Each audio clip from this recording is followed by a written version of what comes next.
Hello, it's Ashley Green here and welcome to the Successful Mentalist podcast. Now, before we jump into today's episode, which is the Megasode, and if you're not familiar with that, let me just give you a brief rundown before we jump straight in. If you're new into our world, over the past year and beyond, we've been launching what we like to call midweek episodes, which are short, bite-sized nuggets of information, thoughts, ideas, tips to really keep you going throughout your week. And we call those just the tip. Those short, bite-sized nuggets of information. And every quarter, so every 3 months, we like to bundle all of those episodes up, group them together, and put them into what we call one of our Megasodes, like what you're listening to now. So let's jump straight into that, and we're going to start back in just the tip 27, where we discuss all about your client journey. So strap in, this is a fun one. Get a notepad and pen, go out on a walk, whatever it is you're up to, but get ready for just the tip 27, understanding your client journey. Enjoy, guys.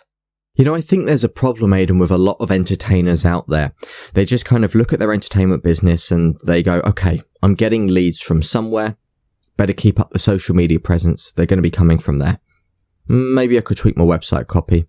Or for those people who have taken the step in the right direction, they've listened to episode 40, 41 and 42 of the TSM podcast and learned all about authentic networking and how we generate high quality leads. And they go, okay, I get my leads through networking, and they put their time there. But they don't think about it anymore. They don't think about the most important thing, which is what we're going to talk about in a second, the client journey. They almost treat their clients and the people coming in as like little mystical bumblebees. They just float around, they just suddenly appear out of nowhere, and then you've just got to try and catch them and put them through your sales funnel, which you don't really think about and don't really understand. You just want to hope that, hey, maybe there's a gig in there. Well, this is it at the end of the day. We all get obsessing over lots of different elements of our entertainment business, but actually this high-level overview of each of the stages is really rare, and we all mess this up at the best of times. We're guilty of it. In fact, right now, I would probably go so far as to say there are multiple categories that we are working on actively to basically plug the leaks in our pipeline, if you like.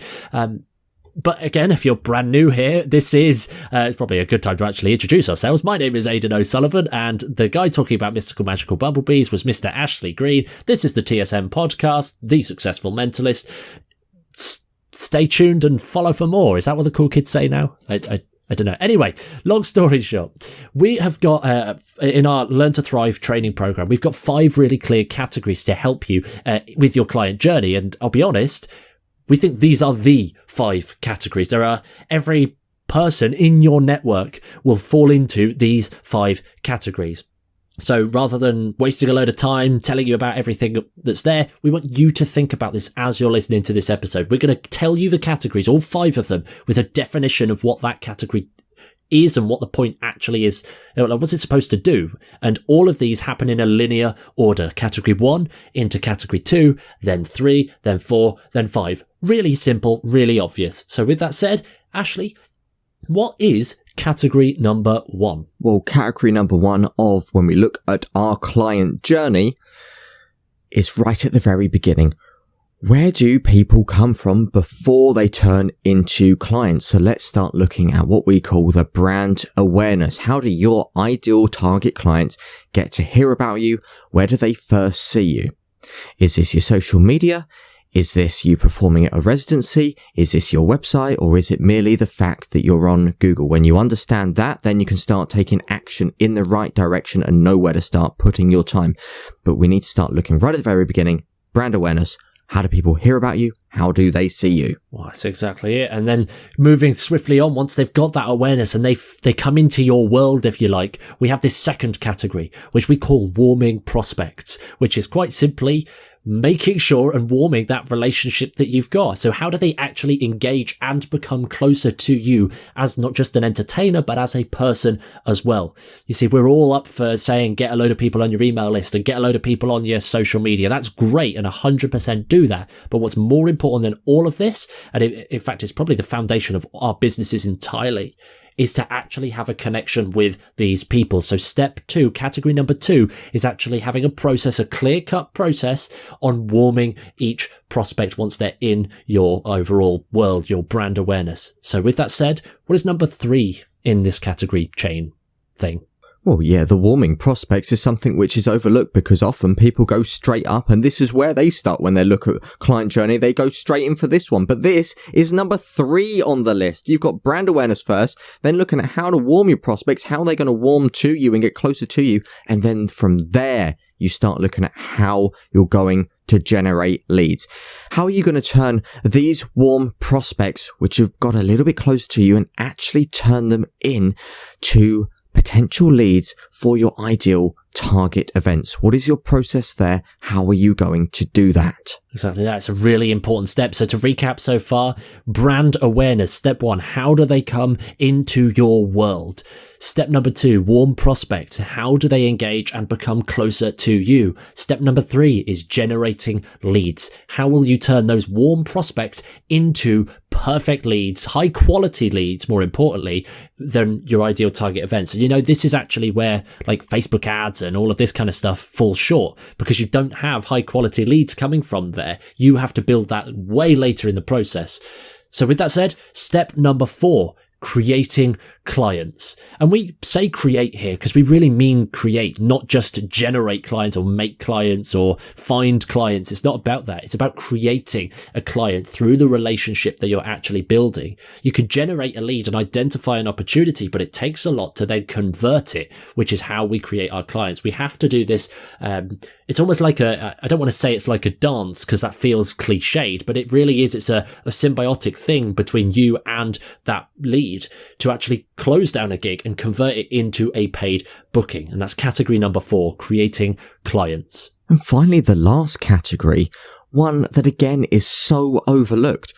Well, we've already looked here about clients and most people stop there, but this last one is so important for you guys to look into. Raving fans. How are you going to create raving fans? What is your process of where the client's going to go through and how they're going to end up as a raving fan? Because, oh boy, if you've got that and if you can convert that after a gig, well, you're going to have someone that's going to come to potentially more of your public events, paying for tickets, someone who's going to book you for maybe more events if they got a party next year or a corporate event next year, or they want another college show next year or another wedding, or are they going to recommend you to everyone in their network, therefore upping their lifetime work? You're actually getting more work from them because they're fully prepared to go out there and refer you because they literally see you as this amazing person, and they just can't stop but help talk about you because they just love everything about what you do. Whether it might be sharing a post or booking that show for you by connecting you with another potential client to go back around through to brand awareness, which again could be brand awareness again. A raving fan might recommend you, but this is a constant loop which can go around, and this is such an important thing. But if you nail these 5 areas and assess this entire client journey going from start to finish, you're going to start to build a better process in your business. You're going to start to identify flaws and features which have been missing, and you're going to get higher conversions. You're going to get more leads in, and you're not going to make mistakes which often happen where you forget to do things and things slip. And I'd like to plant the seed out there because I know a lot of our audience is technologically savvy and a little bit clever when it comes down to the interwebs.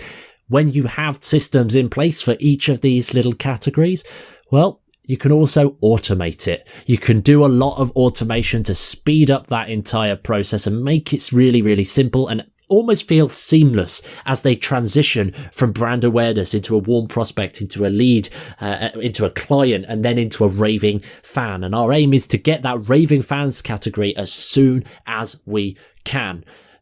And obviously we follow that near and far between, but that is a really clear 5 category process straight from our flagship training, Learn to Thrive, which if you want to pop an application in or find out more, head over to thriveinmagic.com. You'll be able to see all of the shebang, all of the details. And if you fancy coming and joining us, we'd love to help you through this process, but that's at thriveinmagic.com. Hello and welcome to the Successful Mentalist podcast. This is a little mini Just the Tip bonus midweek episode. We don't really know how to brand these yet. We need to think about that. But if this is your first time listening to the show, please make sure to follow, subscribe, do what all the YouTubers tell you to do, except on your podcast player because this is a podcast, or maybe you're watching on YouTube. Who knows how you're doing this, but make sure you're following and up to date with everything to come. My name is Aidan O'Sullivan and I'm joined by my very good friend, stop laughing at me, co-host and psychic dude, Ashley Green.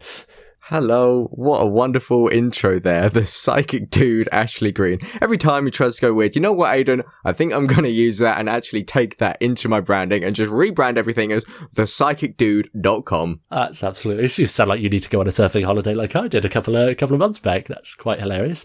But today, to get back on track after we've gone wildly off topic, this is a podcast episode launching in October, talking about December, yet was recorded in August. So it's nice and confusing for all of us, but we are talking about seasonal burnout proofing. And what we mean by that, well, it's coming up to the festive season. And that typically means that for a lot of entertainers, we're going to get really busy really quick. We'll get a lot of inquiries. Perhaps it's the busiest time of the year, even if you're not a full-time pro. I'll be honest, from both of our experience, I'm sure, like, as we were starting out into this world of magic, there seemed to be dozens upon dozens even, of people reaching out to us as hobbyists to go and do their little private parties and stuff. So it's really common for this to get really busy. But obviously, we don't want you to get burned out. And Ashley, maybe a great place to start is to actually talk about burnout. What is it, and why should we even care about it? Look, here's the thing, as you said, we're entering the seasonal period here. We're going to be going into November, December, January, and obviously Christmas is coming up, where people are going to be booking loads of events, parties. They want to celebrate, let their hair down, and ultimately have a bit of fun because, hey, it's Christmas. Everyone wants fun, and therefore entertainment just goes up, and everyone always seems to be getting more inquiries in and getting busier, and especially if you prepare for it, like you will do after listening to this episode and the previous ones we've put out there. But the problem is, if you're getting loads of events, loads of inquiries coming in, it's very easy to sometimes say yes to all of it. And that might seem good, especially if maybe you've not had many events throughout COVID, but it's very easy to overwork yourself. Me and Aidan have a very close friend of ours who a few years back, I think he went through Christmas and had something like 30 or 40 gigs. Some days doing events back to back to back, and it might sound amazing and it might sound like that's a dream, but is it really? Because once you're in the middle of it, you're just overworked. There's too much admin to do. There's too many client calls to do. There's too many emails to do. And on top of that, if you've not focused on what's highest leverage, you might still be advertising and focusing on that. And then you've got to do the fulfillment of the shows. It's very easy to not spend time on yourself, not spend time with your family, and to have a lack of sleep. And you just hit that point where it becomes exhausting. It's hard to do. It's hard to keep up. And then that's when it has an effect on you mentally and physically within your health. And also, it just gets rid of all motivation and ruins you. It really does. And it sounds quite extreme here, but the other factor is that it's also really hard to recover from, both from a health, physical, mental perspective, but also realistically when it comes down to your motivation actually in your entertainment business. And we don't usually approach things, again, long-term listeners will know that we don't usually approach episodes this direct, but we want to give you a task right now, and we want you to actually do this. It will take maybe 30 seconds at the most, but the task for you right now is, when looking at the festive season, specifically December, set and forget your availability. Now, this came from a conversation that we had with the wonderful D-Rush. D-Rush, we know you're listening to this before it goes actually live, so thanks for the episode inspiration here. But what he meant by set and forget your availability, and I think he worded it as freeze the timeline, which felt awesome, so we're saying it like that, is basically shortcut to saying pick how many gigs you want to do, pick which days you're going to be actually available, like set that in your calendar or set that out now, block out what you're not going to be available for. For example, you only want to do 30 gigs and you're not going to do a 10-day stint at the end of December. Fill those diaries, fill those events and book that in there, and don't go over that. What you're actually doing there is you're giving yourself that rest, that switch off, that burnout prevention to actually stop yourself from getting overworked and struggling all the way through. I think it's really useful, and it's something that I know that, having had that conversation with D-Raj, Ashley, like both of us are going to be acting upon that effective immediately to actually get that blocked out and get really clear on that, so we're not going to get burnt out. Well, that's the thing. You're making sure that you're blocking out the time to focus on the things you want to do, and ultimately, as we've said all along from day one with the TSM podcast, live the life that you want to live. If you have a family and you want to spend a week with them over Christmas, block that out now. The reason why you're doing it now is you can act on that. You can identify when you want to be on work, when you want to be off work, with a clear state of mind. Because if you start trying to think about it in the middle of a busy rush of events, it's far too easy to not have that clarity, and then it becomes confusing. You're overthinking, and then that's going to aid and help burnout, which is what you want to avoid. So the thing is to act on that now.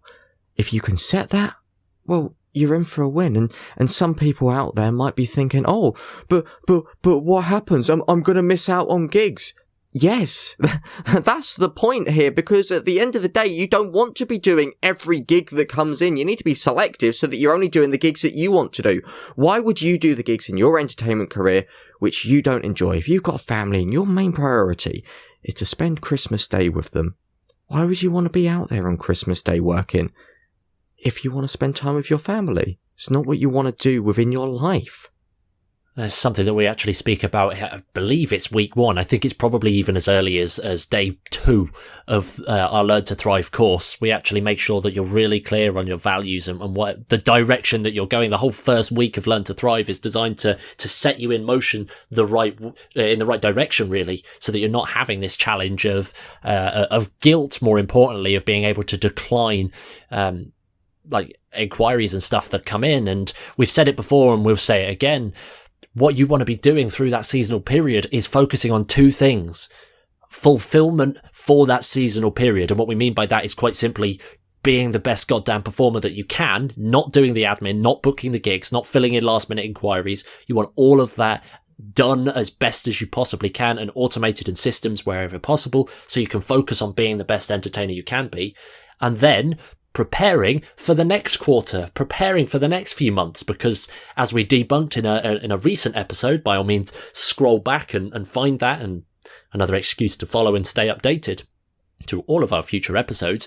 We actually explored there the fact that most entertainers feel like early parts of the year is when we get a slump in gigs. That's where we get a big dip, because no one has the money or there's just no events happening, which actually, that's not true, is it? It's just absolutely not true.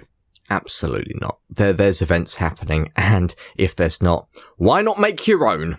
Exactly. That's a principle that we actually shared in a previous episode, so by all means go and give that a little listen. But what you want to be doing through that seasonal period is preparing for the next 3 months, or preparing for the next quarter where that lull might happen. And that way you're not going to be worried about, oh my gosh, stressing and burning out and panicking, and oh my god, I don't have this details for this event that's actually happening in 2 days time. Oh my god, what am I going to do? Panic, stress, insert burnout here. And again, I like to call burnout the passion crusher. So next time you think about burnout, remember those words, passion crusher, because it always is the case. Like, even if you bounce back from burnout, there's a little bit of passion inside that does get crushed. You can never restore your passion. And as entertainers, especially over this whole pandemic-y kind of stuff, burnout and passion it's been crushed by a lot of people in a lot of different ways. So we want to keep those levels high, eradicate burnout, set and forget your availability, freeze the timeline, as Dheeraj said, and enjoy the festive season. And that's all you need to do to make sure that you can take advantage of this time, so that you're doing the right amount of gigs. You're doing enough, you're not overworking yourself, and then you can focus on what matters the most to you within your own life. Easy as that, guys. And I suppose at this point, Aidan, if everyone listening right now has enjoyed mine and yours tips in their ear, as it were, they could always go down and leave a little review on the podcast, because ultimately, if I was looking for a new magical mentalism podcast to listen to, what would be one of the first things that I would go and look at, Aidan? I'd go and look at all of the reviews, personally. To see if it's any good, to see if it's worth the time investment. So honestly, if you enjoyed this little mini episode, this little Just a Tip episode, scroll down, scroll up, scroll left, scroll right, wherever the review place is for you. Leave a little honest review. We'd love to hear it. We'd love to see it. And we'd love to really get to know you guys a little bit better and know what type of content you want and what you're enjoying so far. Exactly that. We may even give you a little shout out on the pod as well, if you're lucky. Who knows? Maybe we'll do a competition. Oh, I don't know. And on that note, we'll see you guys soon. Remember, freeze the timeline, and best of luck. Bye-bye. So in last week's mini Just a Tip episode, Aidan, we talked about freezing the timeline and actually booking out that time in your diary so that you're working on the days that you're working and you're not working on the days that you're not working, to make sure you don't hit burnout, to make sure that you get to spend time doing the things you want to do. However, there is a thing here which I know a lot of people would have been thinking.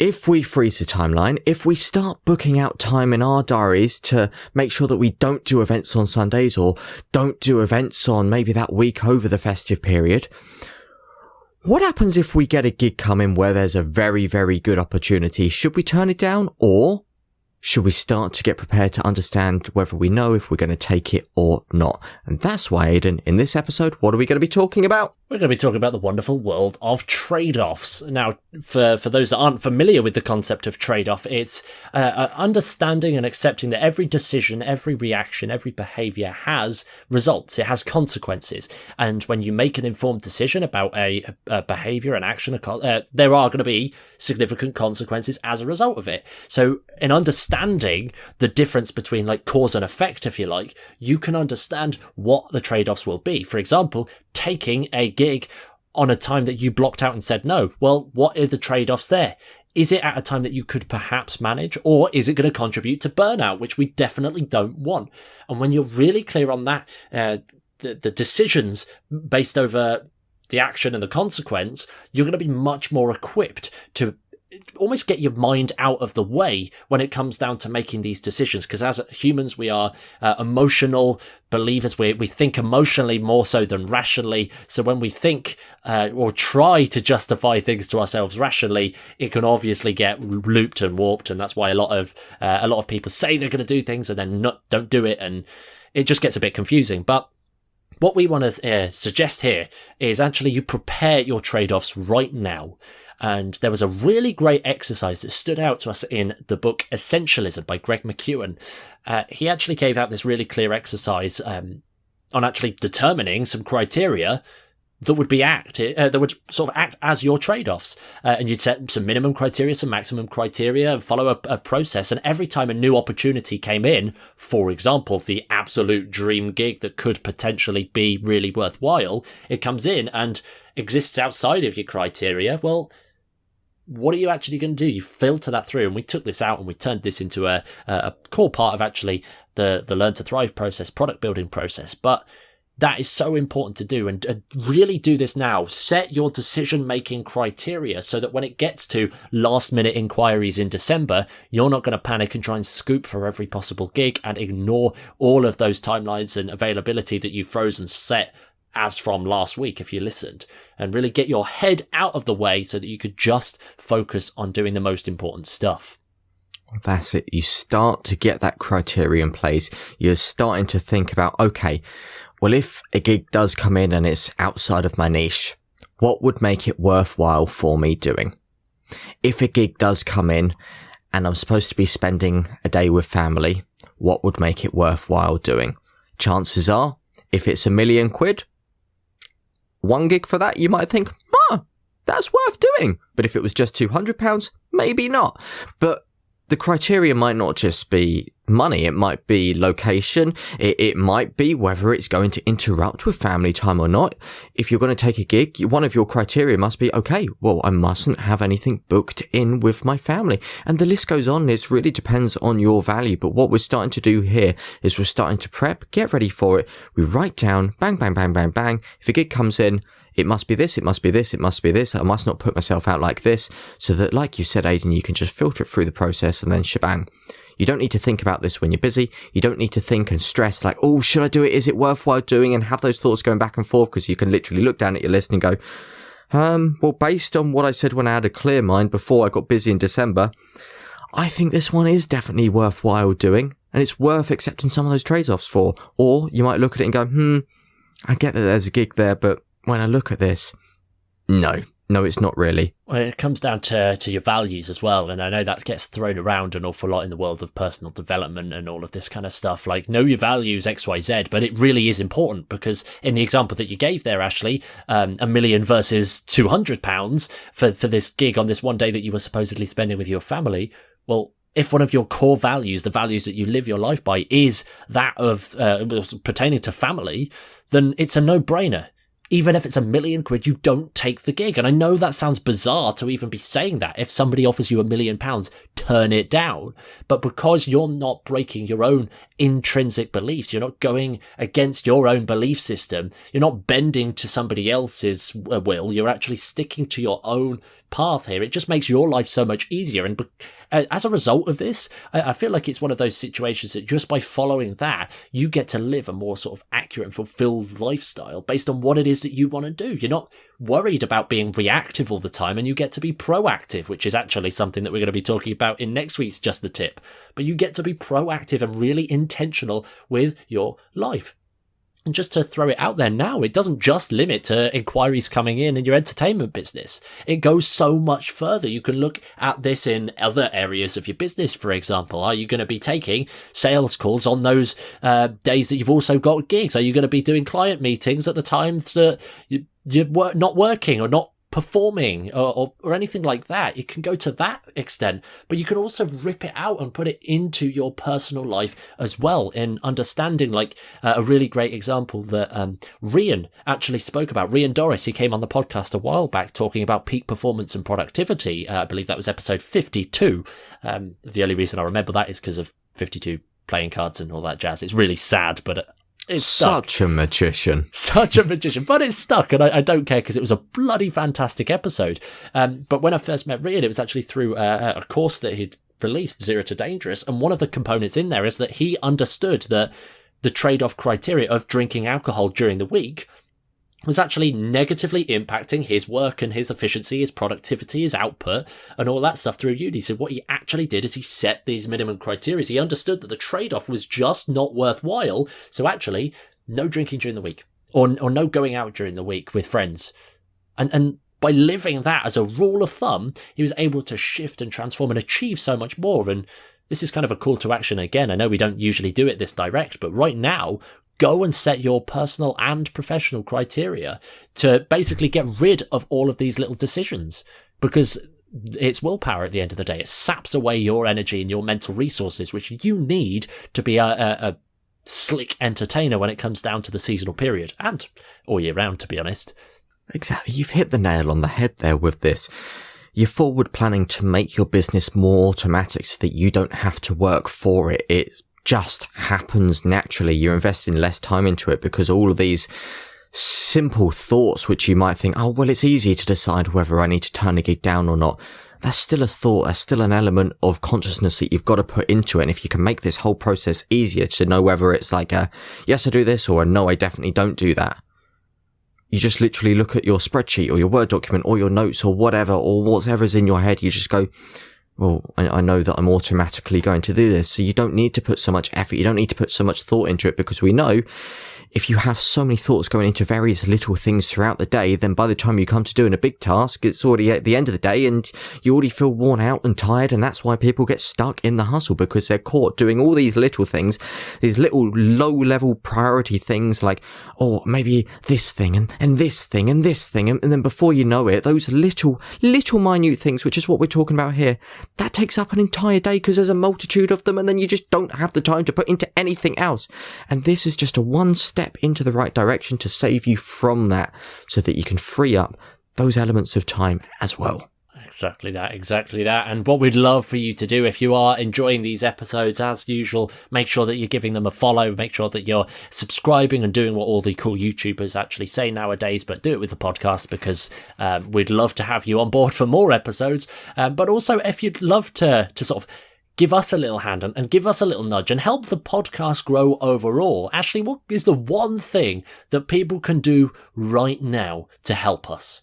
I don't know. All I can think of here, Aidan, is if I was going to listen to a new Magical Mentalism podcast and I wasn't really sure whether to invest my time into it, I'd probably go and look down at the reviews and see if it's worthwhile listening through.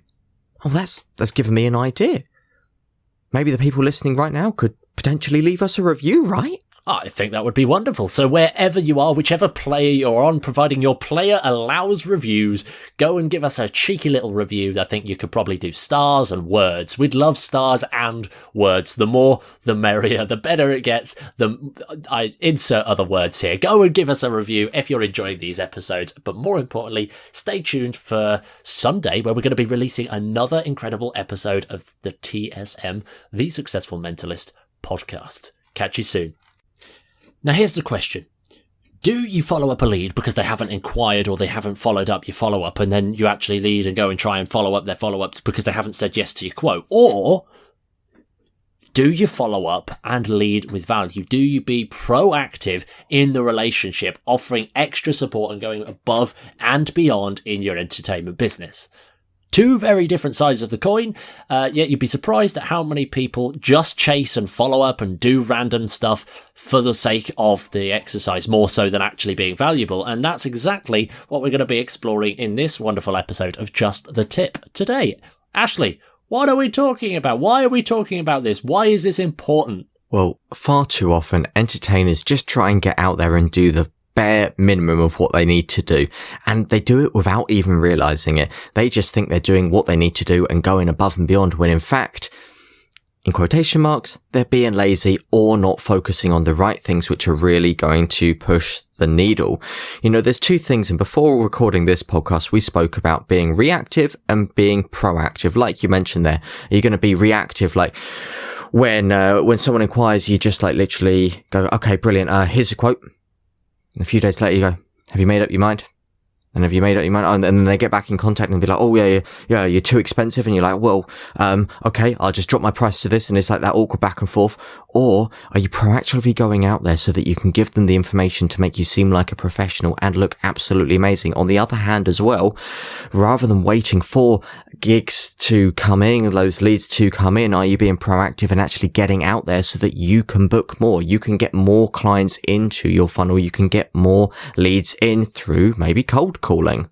I think cold calling gets a bit of a bad rep, and we can probably talk about that in a second. But I think it's a bizarre situation to be able to lead with value. And you said something there about seeming like a professional. And I think there's a very big difference between seeming like a professional and actually being a goddamn professional, which is so capable for every person listening to this podcast right now. You might even just be a hobbyist or somebody who loves a couple of tricks here, doing a family party every so often. You don't really jump into the world of professional corporate entertainment or something like crazy like that.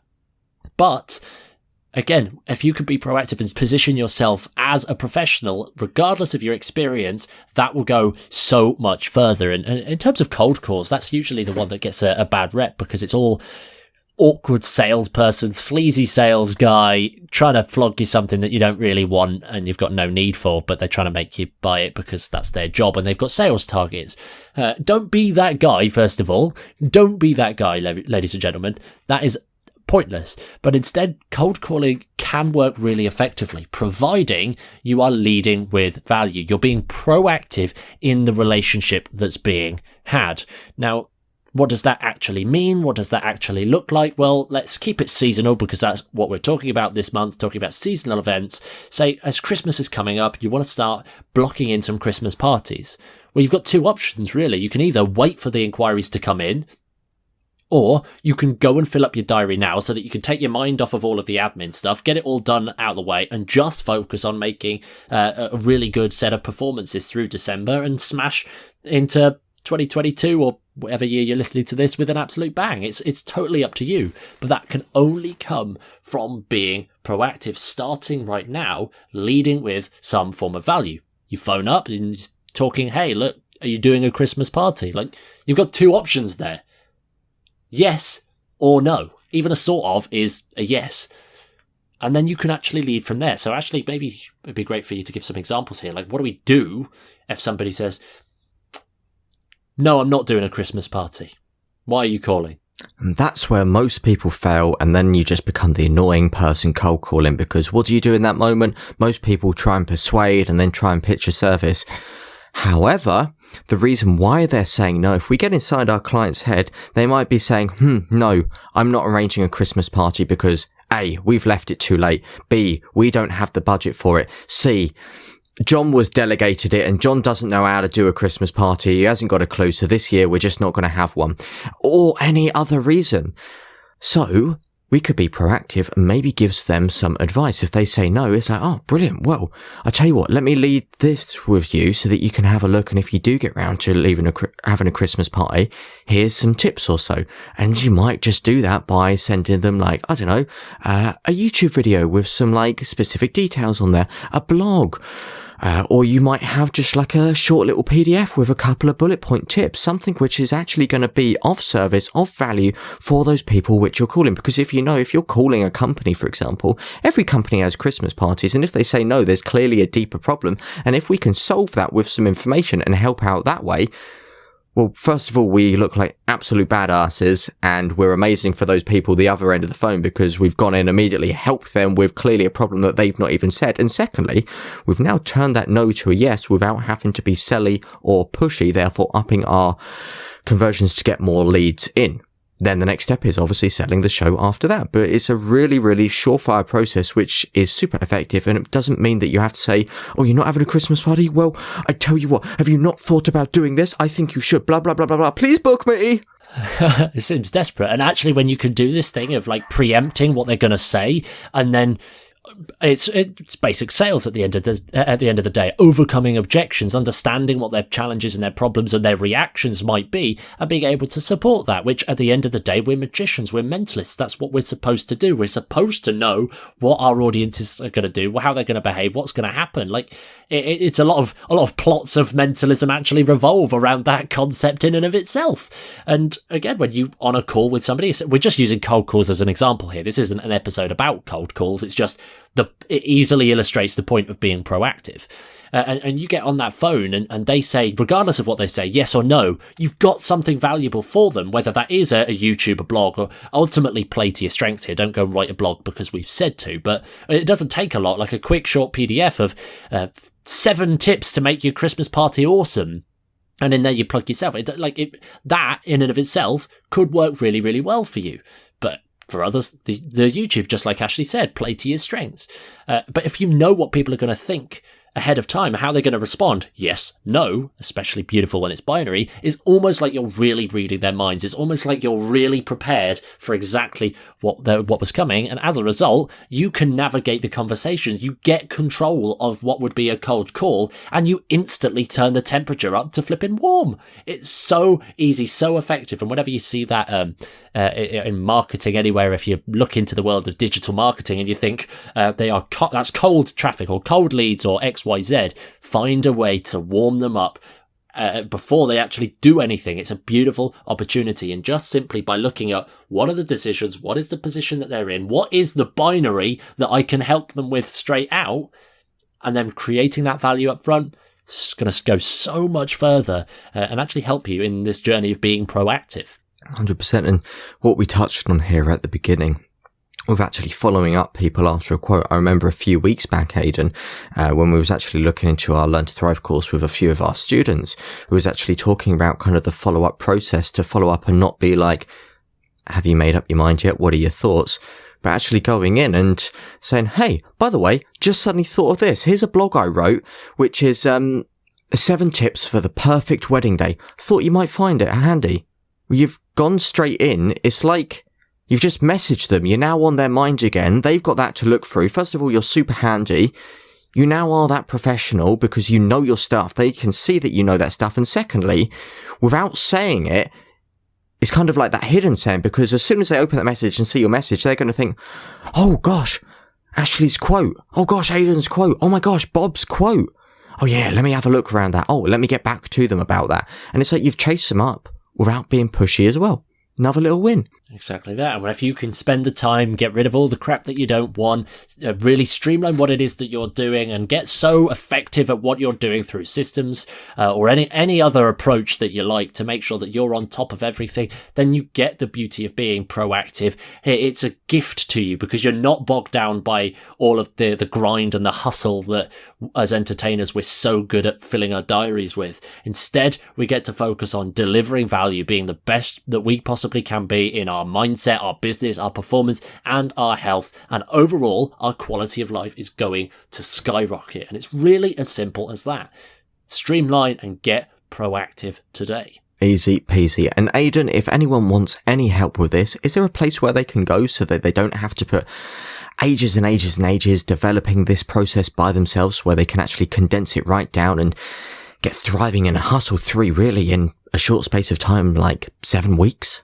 It's an awfully specific number. It's almost as if you knew we had a course called Learn to Thrive, designed to do exactly that, get you thriving and hustle-free in your entertainment career. Our mission is quite simply to strip away all of the stuff that you don't want, orient you on the right direction and the right path for you, customized for you, and build you a career, ultimately, that is based on being proactive, that you can love, you can enjoy, and gives you all of the benefits. If you want to find out more about this course, head over to thriveinmagic.com. If you have a read through the website, you feel like it's a great fit for you, or you like the sound of what we've been talking about over recent podcasts, etc., pop a little free application in and we'll be able to talk to you and send you some more details about the course. But that is thriveinmagic.com. We're looking forward to hearing from you. Hello and welcome to another midweek episode from The Successful Mentalist. Of course, my name's Ashley Green. I'm joined by the wonderful Aidan O'Sullivan, and today, as the title said, we're going to be talking about kind of the real problem here with star of the show performances. And Aidan, we've got a really interesting story from one of our clients actually in the Learn to Thrive course. So can you fill us in on what that is? Yeah, so one of our clients came to us. He's in the process of arranging a corporate booking that's actually coming up tomorrow at the time of recording this, which is exciting. And as part of the whole agreement process, he made this suggestion the clients loved the idea of, which was quite simply to embed announcements in their show. And he was waiting for quite a long time to actually get the information about the announcements that they wanted included. And there was one. And that one was that it's the director's 25th anniversary at the company. And although that might sound like a great thing, he thought, like, he spent a good day on this, is what we're saying here. He spent like a good day trying to think about loads of different ways, different routines. And ultimately, he came up with this great routine, which would be a random selection to pick the director through a forcing procedure of any kind, really, and then would ask the routine would develop and ask a bunch of questions so that the employees and everybody there in the Zoom call would be able to get to know the director a little bit better. And then at the end, there'd be a prediction and a little note to say happy 25th anniversary, the company, for example. And although that sounds on the surface like a great routine, ultimately, that's probably a good routine. But let's just ignore the fact that if you force or you do a random selection process and then it just so happens to be the director, let's ignore the fact that your audiences are probably going to be a little bit skeptical of that in and of itself. But the whole rest of the process, the problem that we've got is that even though that might sound great and it might feel great, the point in that was to bring the audience together, connect the audience a little bit closer to the director. We don't think that that's going to happen. In fact, we actually think that the opposite's going to happen, and we're actually going to be driving our audience's engagement down and away just by doing that one kind of routine. And actually, maybe you could expand on this, but like, we're not huge in terms of we haven't done years upon years upon years corporate environments from here, there, and everywhere. We don't know a lot about what it's like as an employee in that sense. We've got experience, but it's still very limited relative to many. And for me, especially, one of the big concerns is that not everybody likes the directors. Not everybody likes the big leagues of the company or the top tier management. And there's actually quite a lot of gossip on that. Could you perhaps unpack that a little more? Well, we know when we look at kind of my entertainment work, which is in the corporate world, that when it comes to it, everyone is a bit kind of like, yep, that guy. People resent the director, and that's because, like, when you're doing a show to everyone, like this guy's case, you're working with the main people, the boots on the ground, then the management above them, then the upper management, then the directors, and then the further up that ladder you go, people resent those people because they're like, oh, they don't understand us. Oh, we're not paid well. Oh, we just have to work. We don't enjoy our job because there's many other problems which we could get into, which we don't have time for just a tip to talk about with the corporate world. And like in the shows I've seen as well, people switch off. Not everyone enjoys their job. And when they're at corporate events, you're not going to get an audience of people who are like, yeah, I love my job. Yeah, it's great to be here. By all means, you will get some people like that. And when they appear, they're lovely, lovely people. But in my experience, you always have a whole bunch of people in your audience, which is just like, it's another work to another thing. And great. Now there's some bum licking of the director. If anything, the idea from one of our clients here was to really connect all the employees to understand the director more, when in fact, because there's already that negative kind of connotation to do with them, if anything, trying to bring them into his world is switching them off and causing more of a divide and more awkwardness, when in reality it'll be far much better to just do the show in general and maybe not even do this. But that's my thoughts, when it comes to these show performances. Yeah, I mean, ultimately, we are going to talk about this in greater depth in a longer form episode in a couple of weeks. Actually, we're going to unpack a bunch of the different approaches that we have taken and we see work really, really well, and actually give you a bunch of different tools so that you can go and do this star of the show style stuff, but without it coming across badly in this sense, and actually allowing it to really connect your audience rather than splitting them up and segmenting them out in a way that you don't want as you're a performer. But we thought about this and again, we spoke about this and had a little look and looked at our experiences of this. And we thought, well, this surely can't be the only problem with when it comes down to star of the show. Well, this can't be the only case. Like, it can't just go wrong in the corporate world by having this one person on a podium and really polishing them and making them look amazing or connecting the audience to them. And we had a little look around and it didn't take long. We thought, what's the complete opposite to corporate? And we just went, I don't know, children's entertainment? And then realised almost immediately that the penny drops there as well. Like, in children's entertainment, it's all well and good being able to say, oh, the birthday boy or the birthday girl is able to do one thing, or you use the birthday girl in a routine, or you use the birthday boy and give him a gift, or this, that, and the other. And ultimately, you got to look at children here in children's psychology. They have got emotions that are basically jam-packed and on steroids. Like, one birthday kid gets a gift, all the kids are going to go nuts. One birthday kid gets to help out the magician, they're all jealous that they didn't get to help out the magician. So you actually have to look from a wider act perspective as a children's entertainer. Not that we've done it, but we know people that do, and this is all comments from them. It's something that we've got to be really, really careful of, and just putting that one birthday kid on a pedestal, even for just a few moments, in a way that doesn't allow the group to get together, can actually be incredibly destructive. And the worst thing to do at kids' parties is get kids crying. Unless you want them to cry, in which case, by all means, keep going ahead and doing that. That's fine. Sounds like you're describing my shows there. Very true, very true. But yeah, like it's a bizarre concept, and we've explored this a little bit more. We've looked at different industries and different niches and stuff, and we are going to talk about this in a lot more depth in a couple of weeks. But yeah, it's just a really bizarre point. Like, we've never really done this whole star of the show to that extent, in that way, at least not twice, or at least not twice in the same way, because it's a very uncomfortable situation at the best of times. Yeah, it really is. And at this point, I think it will be, fascinating for us, because we've got these whole thoughts on it. We're going to expand on it in a bigger episode later on the TSM podcast, so keep an eye out for that. But in the meantime, I think we'd generally love to hear your thoughts about the whole star of the show performances. Do you like them? Do you hate them? Are you not fussed? Or have you never heard of them before? So if you head over to the TSM network, you'll find a post in there. And we'd love you to leave your comments and honest viewpoints. Do you agree with us? Do you disagree with us? Or is there anything else which comes to mind for you?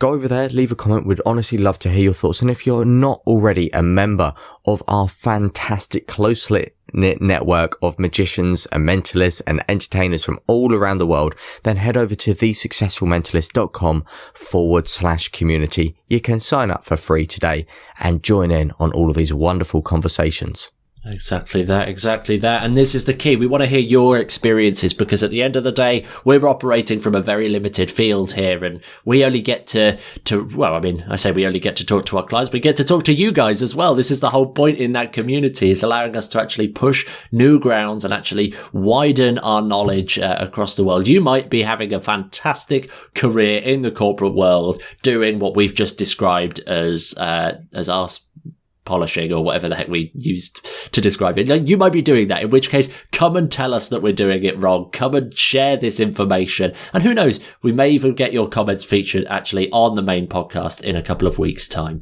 But with that said, best of luck with everything. Keep your eyes peeled for a new episode of the TSM podcast, and come and join that conversation. Catch you soon. Hello and welcome to another midweek episode of the Successful Mentalist podcast. Of course, my name's Ashley Green. I'm joined by the wonderful Aidan O'Sullivan. And before we start dissecting one of the things we want to talk about today, which is why time for money sucks and why that whole kind of thing around it really just doesn't work, I want to just appreciate one thing. 31 just the tips we've done, Aidan. 31! This is our 31st one. How mad and crazy is that? That's not 31 episodes, that's 31 weeks since we thought, let's be children and launch a little bonus podcast episode called Just the Tip and see how it lands. People love our little tips, and we've kept sharing them every week on the internet. Oh, no. Oh, God, I'm so sorry. That was not even funny. Are we keeping that in? God, we keep that in. Anyway. Yeah, that's staying in, and that awkwardness is staying in as well. But today, Aidan, what are we talking about? Yes, for God's sake, I'm so sorry, everyone. We're talking about time for money here, and this is the concept of, like, 2 hours of entertainment is going to cost this much, 3 hours of entertainment is going to cost this much, you can have a half an hour show for this much, or a 40-minute show for this much. But basically, charging by time is what we're saying here. It sucks. And our big call to action for you is to stop charging by time. Because, well, there's so many reasons but ultimately, it's just a bit shit. It doesn't work. Like, I've got a meeting later with a client, and she has messaged me. It's like, hey, how much do you charge for an hour and a half of entertainment? And I've just said, look, let's hop on a chat, because I do things very differently. Because I don't charge for an hour and a half of entertainment. I charge for specific things, specific packages, which we will get into in a second. An actual product that does the job. Because here's the thing. If you go out and say, yep, and I don't know many good friends, actually, and professional entertainers who go out and say, hey, for an hour of entertainment, I'll charge, I can't remember their fees. I think it was something they were saying. They were quite lowballing it, but they were fine with that because it works for them. They said an hour of entertainment is about £250. And if they wanted someone to book them for 2 hours, they do £350. Okay, sounds good. Sounds all right. But at the end of the day, You've just said to your client that for an hour you're 250, which means if they want to spend a bit less, they'll be like, oh, could you just do 45 minutes instead? You've given a really easy way for someone to negotiate with you by saying, hey, I'm just going to take less entertainment. I'll just take less time. You're still going to turn up. You're still going to do some tricks, but instead of having an hour, let's have half hour. I mean, that's the big problem. What's worse is in that situation, you charge 250 1 hour, 350 for 2. You've basically said that your hourly fee is 100 quid. Not because that the first hour is 250, but because adding an extra, doubling the time, you've only added £100 onto that. You can do an hour of entertainment for 100 quid. You've basically given them free rein to undercut the heck out of you. And that is not what you want in a client meeting whatsoever. And actually, it not only is it a bit awkward and stuff, but it means that your clients are much more likely to shop around. They're going to go to other entertainers, compare prices, put you every entertainer that they ever meet or ever see on the internet, all at the same level, and presume that you are capable of the same thing to the same standard and the same quality. It means that if you charge yourself at that £100 an hour mark, they can go to the next best entertainer, a professional entertainer that's been working 40 years and is by far one of the best in the country, for example, and see if they're 100 quid an hour, or see if they can get them for 100 quid an hour. So it actually shoots not just yourself in the foot, but it impacts your local area, your community, your overall country, and magic overall. You're actually screwing over other entertainers by charging based on your time. Well, this is a thing. Like, I don't think you're actually being useful to a client in general. They're asking you to put on entertainment at their event. Come on, it's a big thing. It's a big thing. Entertaining all of their friends and family and loved ones. Like, just take that. Like, the fact that they've put faith in you to take that job is a very big thing. And you've just gone, yeah, I'll rock up and do some magic for about an hour. It'll be this much. Exactly that, Aidan. They're going to write, Aidan, £250. I'm just using you as an example because I'm staring at you right down the camera. It wasn't me that was charging 250 quid for an hour, ladies and gents. But you never know. No, it was 20 quid if we look back at some of the old episodes and look at your first gig. Yeah, no comment. But yeah, no, if we say Aidan X, mysterious, charges £250, they're going to go, okay, let's look on this other one. Colin charges £300 and Brian charges £150. And they go, well, they all do magic. For an hour, we might as well go for the one with £50. They don't see any other value there. They just see a bunch of people that do tricks, and naturally they could just shop around and look for the cheapest option because you're all people that do tricks. You're not standing out in any particular way, and you're probably thinking, oh, there isn't another way of doing this, and oh, people are going to shop around anyway. I can say that when you listen to what we're going to say in just a minute, they won't, because I used to charge hourly, and I used to find this happen a lot. I used to find that people would try and negotiate me down or shop around and say they found someone else. But then I decided, rather than charging per hour, I would charge for a service or a package. I would actually build something in general that starts to solve problems for my client. I'd put that together and say, hey, here is a product that you can buy. And when I started doing that, I noticed one thing. My conversion rate went up. People didn't start shopping around, and people didn't start trying to negotiate me down, because that's a product and that's my price. You know, it's one of those things, like, at the end of the day, yeah, the more problems you solve, the more valuable you are. And if you can solve those problems in a quicker and easier way, you are, again, more valuable. It's nothing to do with your value is not in your time at the event. Because at the end of the day, if you can achieve, like, what 2 hours of close-up mingling does, say at a wedding, for example, 2 hours of close-up mingling at a wedding, say the main benefit of you being at that mingling bit of the wedding is to break the ice, introduce different groups, blah, blah, blah, blah. Maybe that's the approach you want to take.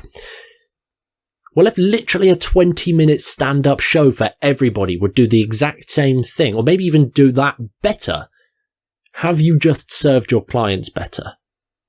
I mean, and this is ultimately a decision that you have to make here. Like, do you think you'll have served your clients better? For me, probably.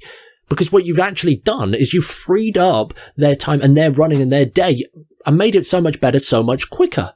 And actually, that's what people want. People want solutions to problems that aren't going to impact or negate their original plans and stuff. And by creating careful packages, which we have spoke about on a recent episode, by all means, scroll back on your podcast player and you'll find an entire episode on this subject.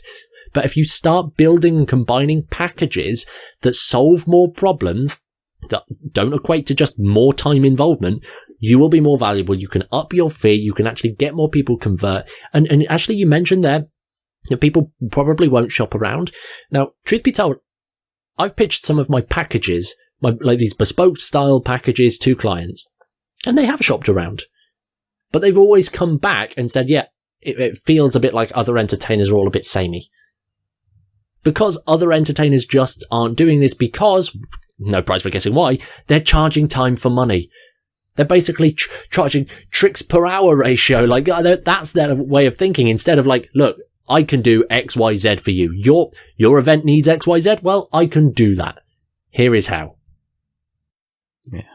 The time for money principle is something which companies have used for years upon years upon years. It's an old and outdated system that hasn't changed since, well, like the Industrial Revolution and beyond. Like, it's very old, it's very outdated, and I'd argue it doesn't work. And even more so within our own businesses. When we're in our own businesses, it's not about time, because if you keep having to invest time to make money, well, you've only got so much time, so you're going to inhibit the amount of money that you can make. Well, exactly. It comes out of this whole time for money thing. It comes out of that manufacturing production line. I think more specifically towards wartime stuff, when actually they're bringing these factories and they'd have to make either weapons or weapons associated materials in a short amount of time, and you'd get paid based on the number of bits that you produce per hour. That was your ratio. That's how you got paid. You got paid based on your output, and we kind of crossed that over into wider society overall. But that's a conversation in and of itself. And for anybody who is familiar with our Learn to Thrive program, it's our elite 7-week coaching program designed to get you to achieve two very clear objectives in 7 weeks, to be both thriving and hustle free. And part of the big hustle free part is actually managing to detach your time from the actual output that you're actually making, the input and the output there. We want to basically free you up so you're not hustling away, pouring hours and hours and hours into performance mode, even though you might enjoy that. We don't want you performing more and more hours in, because as Ashley said, there's a big old cap on the top of that will stop you from actually seeing true significant growth, even if you love performing more. And we're not saying perform less. That's the important thing. We're just saying you can do your job a lot better if you think carefully about building the right packages. So, Ashley, where can people go if they want to find out more about maybe the Learn to Thrive program to actually achieve all of this in 7 weeks? There you go. So straight after this podcast, I want you to bring up the good old interwebs and go on that search bar and type in thriveinmagic.com. Thriveinmagic.com. You can bring up all of the details there, and you'll be able to click on and check out the old waitlist if you are interested for our next cohort to work closely with us so we can take an insight into your business, life, and magic career overall. Fantastic. And on that note, we're going to leave you into the world of the world. Definitely screwed that one up. Thanks for listening to this wonderful Just the Tip, ladies and gentlemen. We look forward to seeing you on the very next episode of the TSM podcast. Well, that was a little tip. I think people enjoyed that. One, Aidan. I hope so. I try my best. Hello and welcome to a midweek episode from TSM. Today is another Just a Tip, and we're going to be talking about what, Aidan?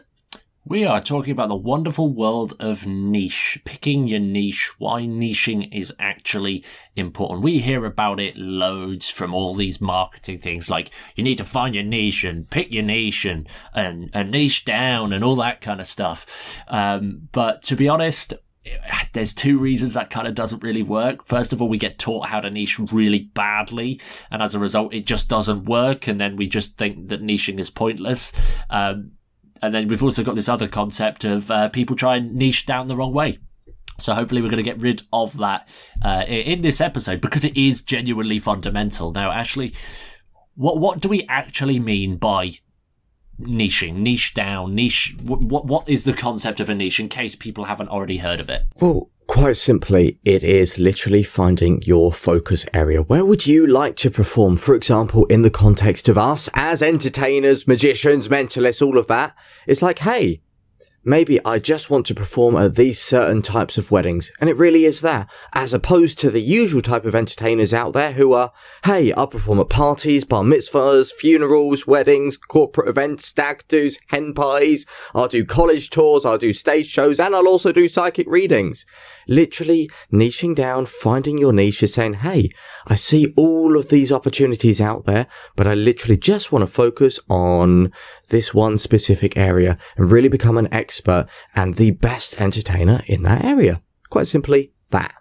Yeah, it's a really interesting concept to actually start finding out and streamlining what it is that you're actually doing and going small, because at the end of the day, every market is very different. Like the college market is very different to the wedding market, and the wedding market is very different to the corporate world.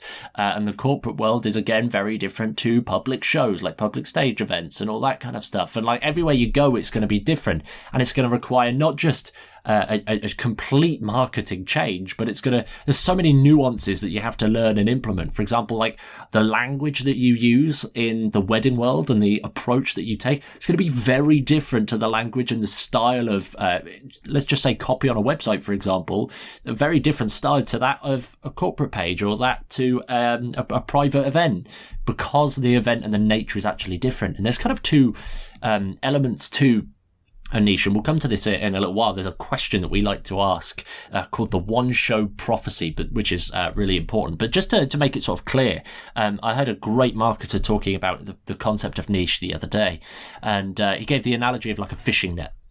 And I want you to imagine that we're all fishermen, or fisher women, or fisher people, or just not magicians for a second.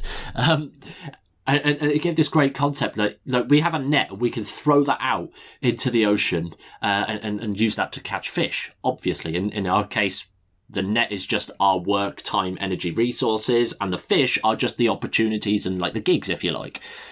Now, we can throw that net really, really wide. We can throw that net absolutely humongous, because theoretically, the gig to opportunity ratio is much bigger. Like, we've got way more gigs there, theoretically.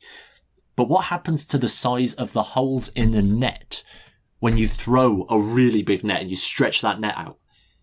And in this situation, the holes of that net get so much bigger. And as a result, the gigs and the opportunities could just swim straight through. And then you're hustling, you're grinding, you're doing an awful lot of work in an awful lot of areas for little to no reward. And that's kind of not what we want. What we want to do is throw a nice small net in a nice small area where we know there's fish. And as a result, we can get fish and, in this case, gigs effortlessly. And it's really simple in that sense. We're not going to try and waste our time, energy, resources on something that's, truth be told, not that important. It really is, and this is a thought that comes across everyone's mind, isn't it? It's all the time, and it is that fishing net analogy. Everyone goes, well, if I make myself diversified as if I can do every event out there, well, there's naturally going to be more opportunities. That's at least what people think.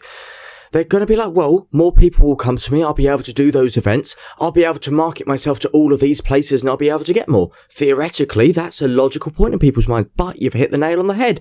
The gaps in your net are so much bigger, people slip through. And the problems, as we've already discussed at the beginning of the episode, Aidan, with copy.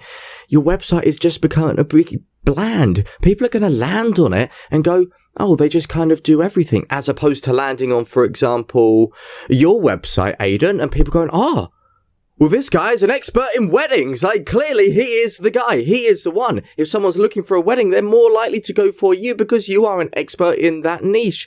As well, the time investment that you've mentioned there.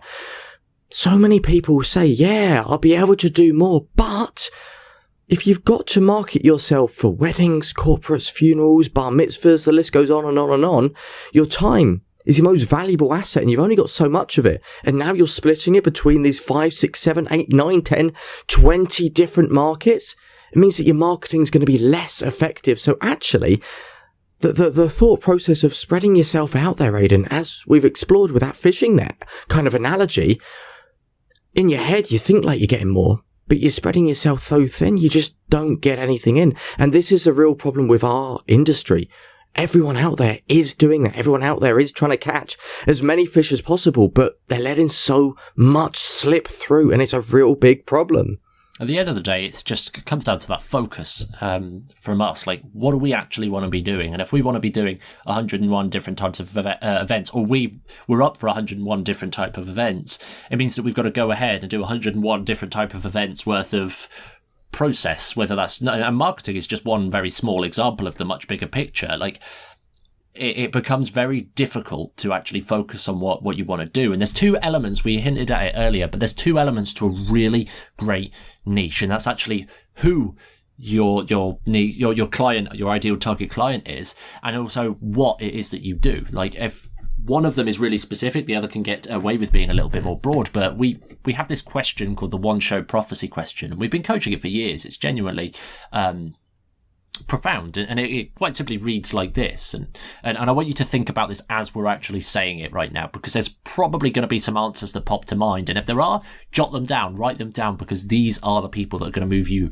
to the next step. And these are the types of gigs that you are naturally drawn to, and you want to actually go and do those instead. But the question is quite simple, and it's, if you could meet one client that would pay you infinitely and fill your diary with just one type of gig, who would that person be, and what events would you do?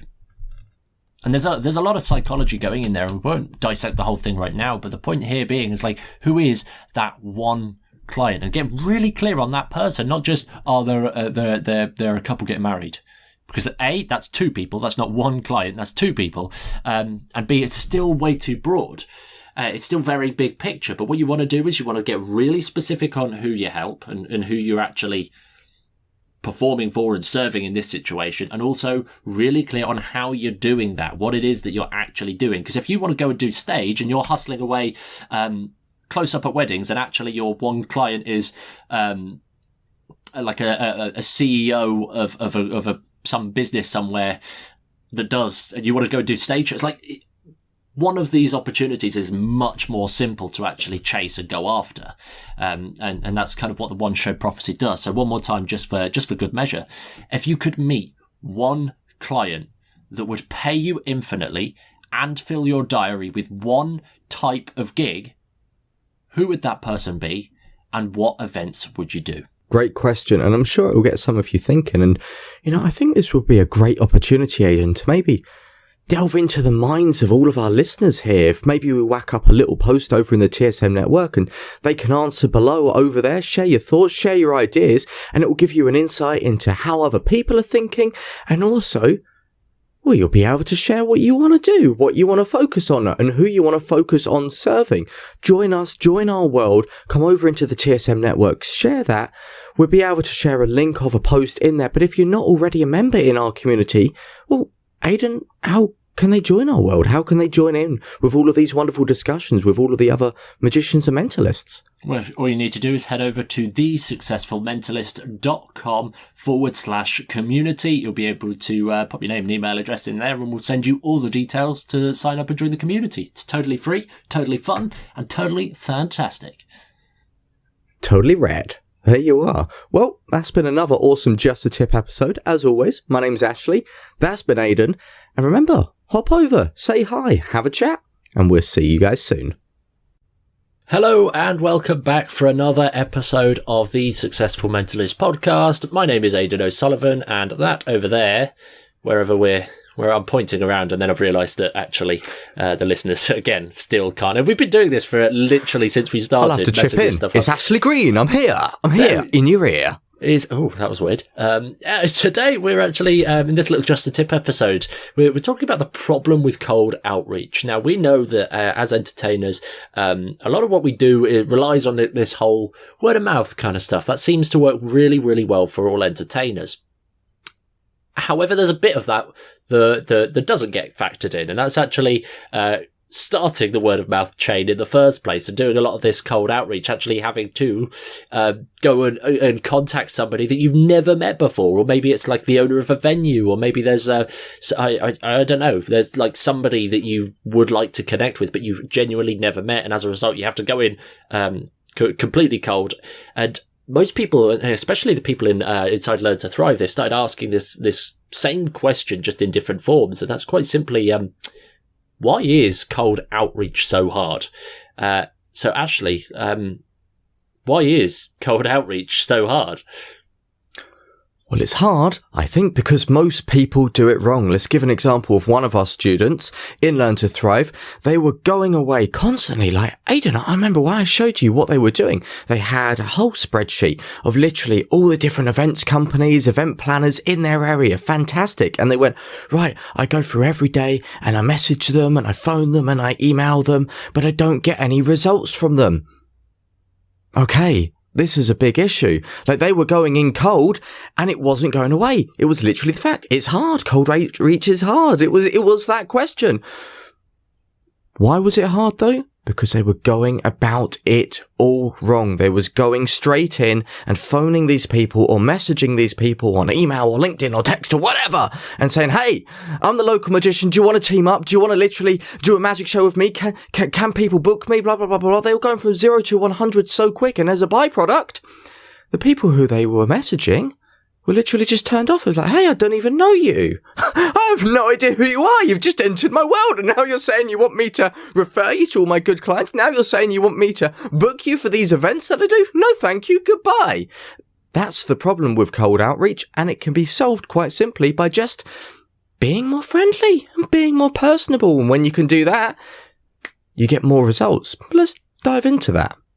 Well, just before we get to there, I think it's really important for people that aren't necessarily familiar with this concept of cold outreach or cold traffic or anything like that. It's really important to understand that there's a few key categories of traffic that you can get through your network onto your website or to anywhere really. And there's three kind of categories. You've got cold traffic, warm traffic, and hot traffic. You kind of saw that one coming. It's pretty self-explanatory here, but to dive into each. Cold traffic being people that you've never met before, you literally don't have a relationship with at all. There is no connection whatsoever. It's probably the first time you've heard of them or they've heard of you. It's completely cold because I want you to imagine imagine everybody, like your clients and all these prospects are chickens, and you want a really good chicken dinner. Now, you're not going to eat it just cold and raw. You have to cook it up. So actually, you've got to move people from I'm going with it, I don't even care. You have to move them from this complete cold raw chicken into warm and hot. And now how do you do that? Well, first of all, you put it in the oven. And bear with me, this is going to make sense in a second. You put them in the oven. And that oven, for lack of a better metaphor right now, is the nurture process where you're actually going to connect with them. You're going to become personable. You're going to understand them. You're going to relate to them. You're going to be able to get that relationship actually moving so that, most importantly, they have a connection to you, and the other way around works the same. You have a connection to them, because before we even go in, like the people, as you said, Ashley, people go in cold, hoping for something and expecting something when there's nothing there in the first place. And what we want to do is we want to bring them from that cold raw chicken all the way up to something that is it's on the way to being a really great dinner. It's on the way to being really tasty. And then that leaves that third category there, that actually the hot traffic, hot leads, hot chicken. And that's where you want to be eating from. That's the pool that you really want to be dipping into. That's the pool of people that you really want to be sort of connecting with and spending more time with. Why? Because it's the perfect chicken. It's the most satisfying chicken dish you will ever eat. And you do that through this process of taking complete strangers into this relationship, building that relationship, adding that personal touch, having that really great dynamic there, and warming that to a point that it is not just a relationship, but it's more of a connected friendship of some sorts. Because then, when you ask, they're more likely to reciprocate upon that ask because you've built up that sort of value. There you go. There's a new training for you, Ashley. The chicken metaphor to I don't know, something. I hope it made sense. Stop eating raw chicken. Stop going in and stop saying, "Hey, do you want to book me?" and eating your raw chickens. Put them in the oven, warm them up, cook them, and then when they're ready, then you can dig into your dinner. I've always I haven't summed it up with a chicken analogy, but the way I always used to sum this up, Aidan, was like I don't think anybody dating. Summed it up as as a chicken analogy. Let's be honest. When you started saying that, I was like, "Is he describing Chicken Run?" I got very confused where this episode was going, but I always described it as like dating, like, reaching out cold and going in straight away and just pitching yourself immediately. Like, this works in restaurants as well. Like, when people were looking for residencies, just going in and say, "Hey, do you want to book me? I'm an entertainer." They'd be like, "Well, go away. I don't even know who you are." And I always describe this. Imagine if you were dating. Imagine if you saw someone on Facebook or Instagram and went, "Hey, they're pretty. I'll message them," and message them, "Would you like to marry me?" You'd be a creep. They'd block you. They'd say no. It's the exact same thing as in entertainment. Like, if you actually wanted to get with them, you'd say hi, and then you'd connect with them on a more personal level. And that's the exact same that we need to bring into our business. And when you can start to understand that, whether you're looking at a dating analogy or whether you're looking at cooking chickens or whatever, both processes are the same. You're warming people up, getting them used to you. You're finding more about them. And yes, it does take a little bit longer, but you get so much more results out of it. And it doesn't take that much longer. You just actually need to be human. You just literally need to invest a bit of time into them and show that you actually care and that you're a real person, not just a money-hungry magician that just wants every gig under the sun. Well, exactly that. I love how this one episode here, talking about the absolute crux of the reason most entertainers struggle and grind and hustle all the way through their entertainment careers, has literally turned into both a dating show and a cooking show all at the same time. That is what you call productivity right there. But yeah, as you were saying, Ashley, like, it's this whole concept of leading without expectations, actually being the generous person actually in that. And we always say that, like, the concept of networking, because that's what it comes down to, even if it's cold traffic on your website, it's, you still want to bring them closer to you in your network. whether that's them putting their name and email address in a form on your website, or dropping you a direct message, or anything, actually having a conversation with you. That's the dream. That's where you want to be. But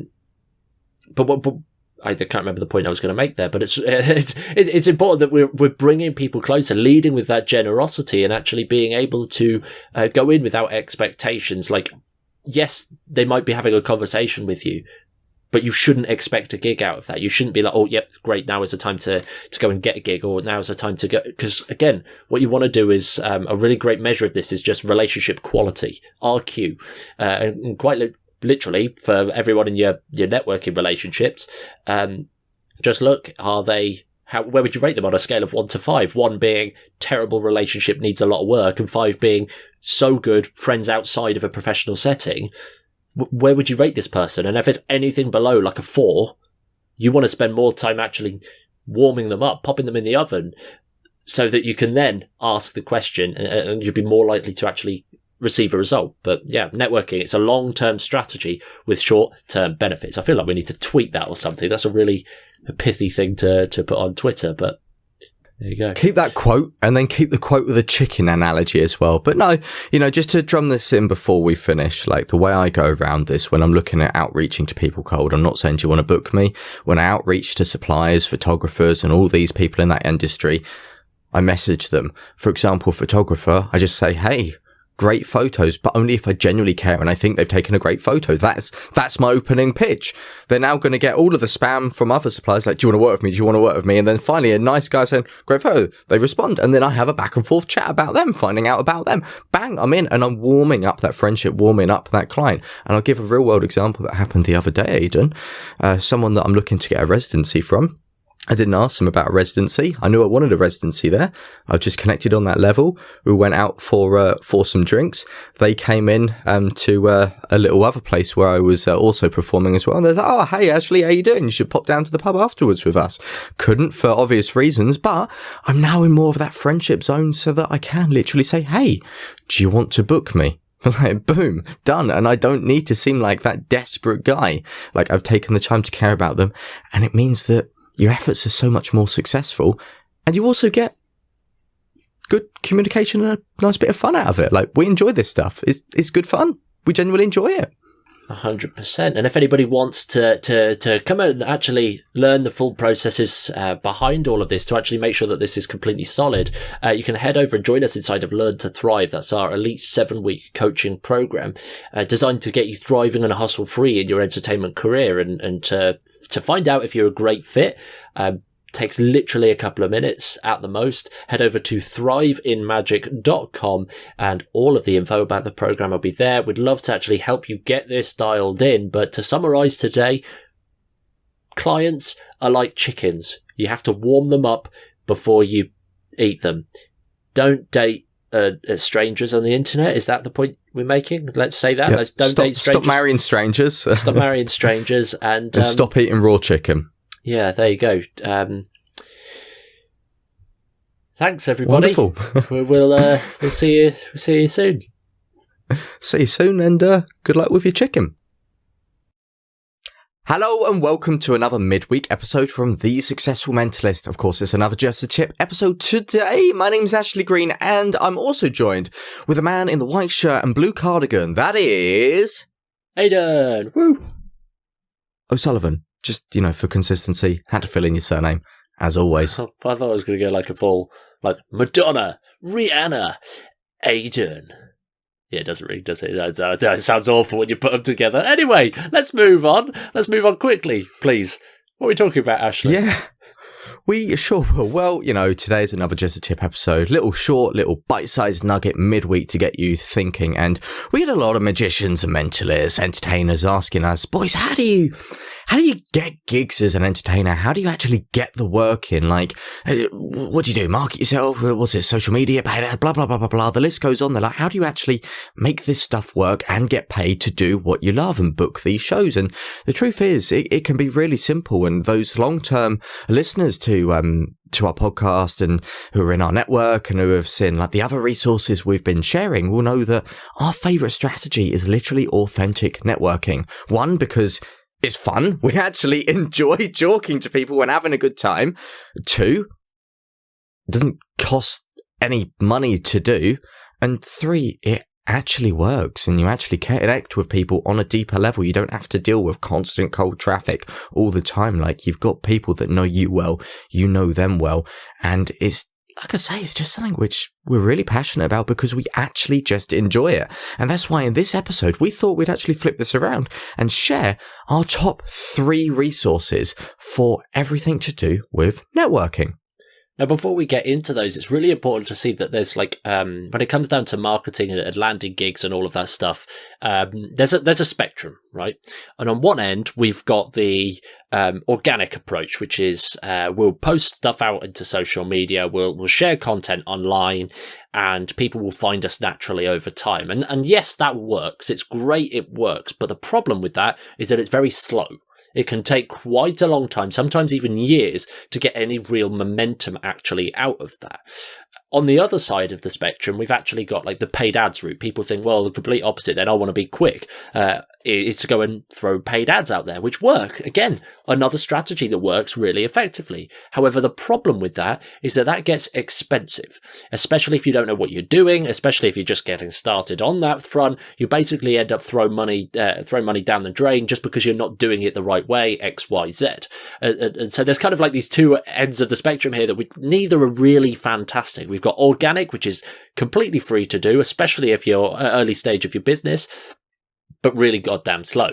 And then on the other side, we've got this paid route, which is very expensive. And again, not what we want, but there is a middle ground.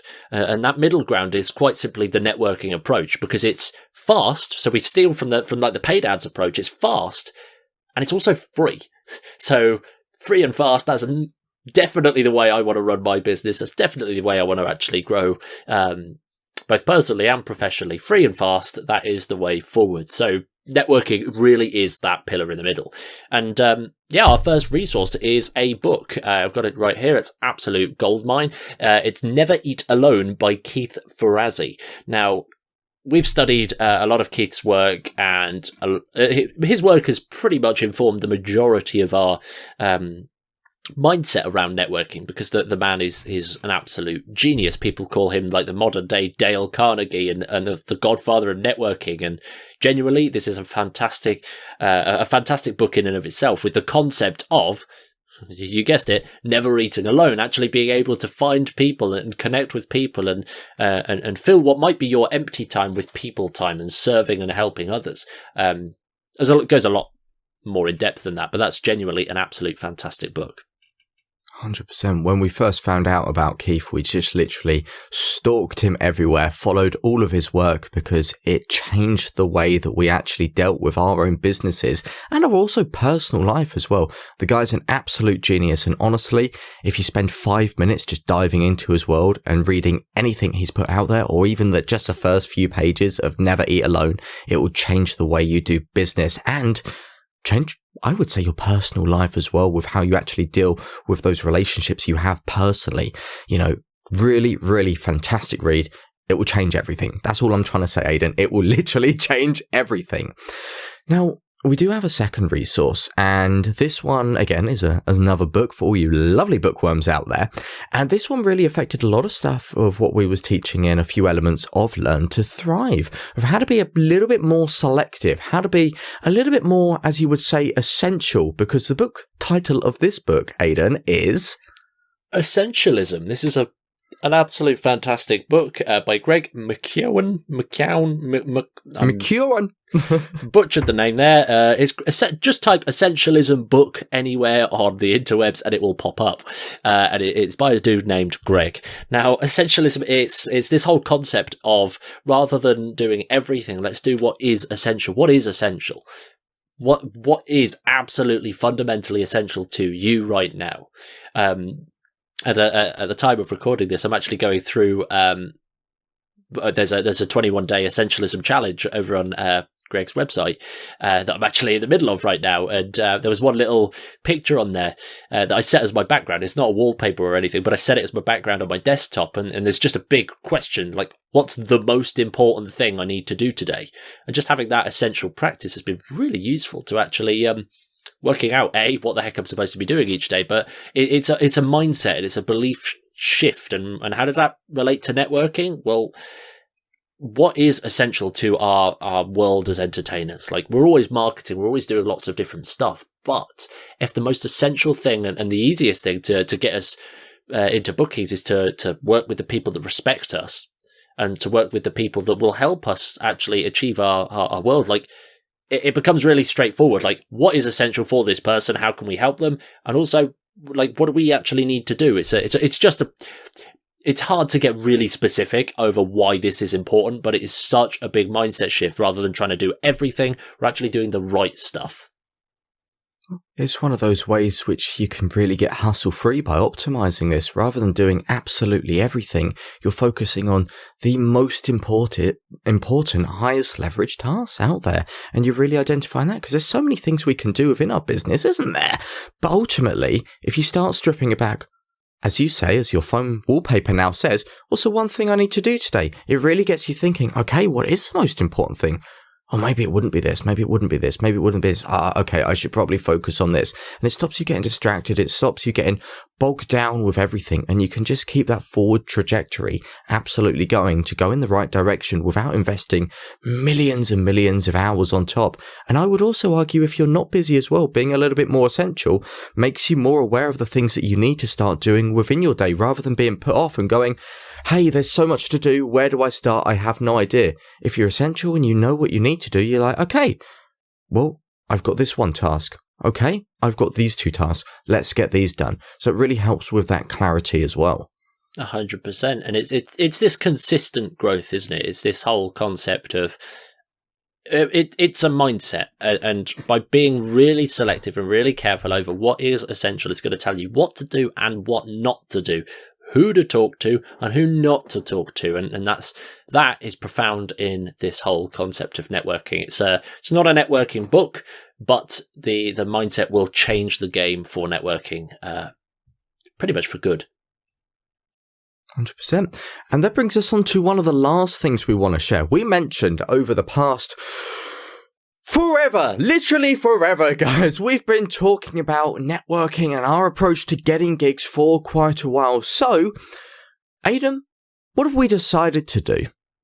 Well, if you head over to thesuccessfulmentalist.com/networking, you're going to find a massive article up there outlining everything that you could possibly need to know about networking as an entertainer. We've got links to bonus trainings, bonus resources, past podcast episodes. It's basically we've brain dumped everything that we could possibly think of, tidied it all up so it's not just our fluff and waffle. It's a really clear-cut article there for you to actually go sink your teeth into, and yeah, no, it's really great. It's really great. It started as a couple of podcast episodes that you guys, the listeners, absolutely loved. And yeah, we've just taken it to a whole new height. So if you head over to thesuccessfulmentalist.com/networking, you'll be able to give that a read.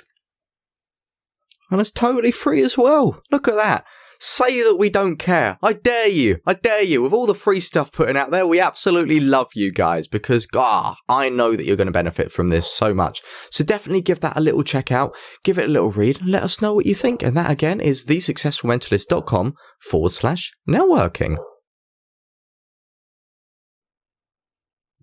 Hello and welcome back for another Just the Tip episode of the TSM podcast. It's coming up to the festive season, and we thought, well, it's not coming up to the festive season, we're right in the middle of the bloody season. And today we thought we would, share some awkward gig stories and just have a little bit of a laugh. And as we started talking, it transpired that my awkward gig stories just, I don't want to say incomparable or just completely, they're very, very different to Ashley's. So we're going to let Ashley take this one today, actually. He's going to share a story that I found particularly amusing and thought you guys would all want to actually hear about. So, Mr. Ashley Green, tell us about that time that you may or may not have nearly got punched in the face. Yes, I nearly got my face caved in midway through a show. Shall we talk about that one today, Aidan? Sounds like a fun one. It sounds like a fun one. Honestly, it had me in stitches the first time you told me. Yeah, just amusing. But like, there is a moral to this story, and we'll come back to it at the end. But tell us what happened. Well, I think this is a standout today. I mean, I've got many stories from families bursting out crying mid-show, like a whole family of 5 people mid-show that was like just full-on tears, not emotional tears because of the material or mentalism. No, they were literally sad crying mid-show. I've got things of me breaking things from the audience, watches, phones, blah, blah, blah, blah, blah, all of that. But this one really stands out. And picture this. It was a beautiful wedding. Wonderful wedding. The clients were so excited for it. They were loving what I was doing. You know, the married couple, they were going great. The audiences were loving it. It was midway through doing an hour show. It was a big show for the wedding, straight after the wedding breakfast, just before the disco. Show was going great. And then I get right up to the moment that I start revealing some personal information. And I start revealing a part of a password. And a guy stands up. Audiences were loving it, by the way. Audiences were loving it. And a guy stands up mid-show and he goes, "Oi! Me, you, outside, now." And I'm like, "Do I? What?"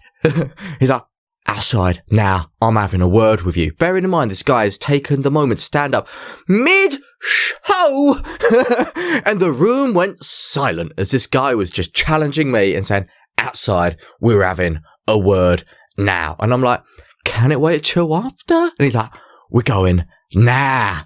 And I'm like, "Oh dear, this is not good." So naturally one does what any normal person would do, aggravate the man by playing it back and forth with the audience, like, "Shall we go? Shall we potentially get my face punched in? What are we going to do, audience? Let's have a vote." You know, everyone's kind of like awkwardly laughing because they're like, "That's funny," but at the same time, there is a psychopath wanting to kill you. So we do the vote and the audience goes, "Yeah, go on then, see what he has to say." So we walk out and he's like aggressively coming over, like basically dragging me out. And I make sure to stand where I'm in view of the audience in case it gets real, and I get my head caved in. At least people can see it happening. And that'll be the big finale. And the guy whispers in my ear and he goes, "I know what you was going to say. You was going to say, I think the name was Vicky. You was going to say Vicky, weren't you?" And I was like, yeah. You know that? Yeah. And he's like, "Yeah. Now, the problem is you can't say Vicky, because that's the other woman that I'm seeing, and I ain't with Vicky today, so we can't be saying that, can we, mate?" And I've gone, "Oh, you naughty man, this is not good." And we walked back in, the most awkward walk back in, deathly silence as me and this man. He sat down, I walked back on stage, and the first thing that came out of my mouth was, "Stand up, so in front of everyone, I think we can assume I was right, yes, sit back down, right, let's carry on, everyone." And yeah, and then I finished the show miraculously. We carried on, it was a fantastic show, and I managed to survive, Aidan, getting my head caved in by a man who was off his nut and cheating on his wife. It's just so many which I nearly outed in front of everyone there. Literally given 5-10 minutes and things could have gone so much worse. That story just had me in stitches the first time. Just because and before that, in the show, I forgot to add on that I also outed another man to his wife for having a severe gambling addiction, and I think they may be divorced now. Same show. That has taken a turn. And moral of that story is be careful what you peek. Be careful what you reveal. Yeah. And also, the most innocent things which you think revealing, even if someone has written it on your impression pad or anything like that, may still be awkward, and you've just got to be able to adapt. But no, I think this comes from the serious thing. Unexpected moments can just occur for whatever reason in your shows, you know. You could reveal the most innocent piece of information, even if someone does write it down on an impression pad, on a peak device or whatever. And if, in this case, the poo-poo hits the fan and you have a psychopath threaten you, you've just got to be able to adapt with it, because so many people would just crumble there, and that could have a knock-on effect. And like, imagine that, like, this guy ruins the show for everyone. Bride and groom were like, oh my gosh, one of our friends literally ruined that show. That's horrendous. And you've always got to think, like, what can you do to make this still fun for everyone? Like, you don't want to leave on the fact of, okay, that's the end of the show. Like, it just got a bit weird and, oh, great. You know, everyone's going to be in a downer. You've got to find ways of just, like, bring it back through, dealing with the situations with, like, that level head, and then kind of finishing off and make sure everyone, and I'm saying everyone, is okay in their individual ways. And at the end, they're all having fun and all enjoying it, no matter if anyone was outed for certain things. That's brilliant. And if anybody, like we all get these great stories, and one of the things that would be absolutely hilarious is to come and share them. Head over to the TSM community and to come and whack a post. Tell us about your awkward gig story. But maybe start it with #awkward, and then we'll all know what we're getting in for. Could be quite fun over the festive break to read a bunch of awkward gig stories. Or if you're listening to this into the new year or in 2 years' time, by all means, still come over to the TSM community and pop #awkward in there. And just come and share your stories, and more importantly, what did you learn from them? Because there's always a lesson to be learned, as proven by today's story, in which Ashley nearly got his head caved in. There we are, but I'm still alive. So ridiculous. It's so ridiculous. But yeah, on that note, you probably won't hear from us before the festive thing actually happens, Christmas. So happy Christmas, and we'll see you in the new year. Merry New Year. And a what? And a Merry New Year. I messed it up, didn't I? So it's supposed to... Oh, God, it's all gone bad. See you soon, everybody. We'll see you soon, guys.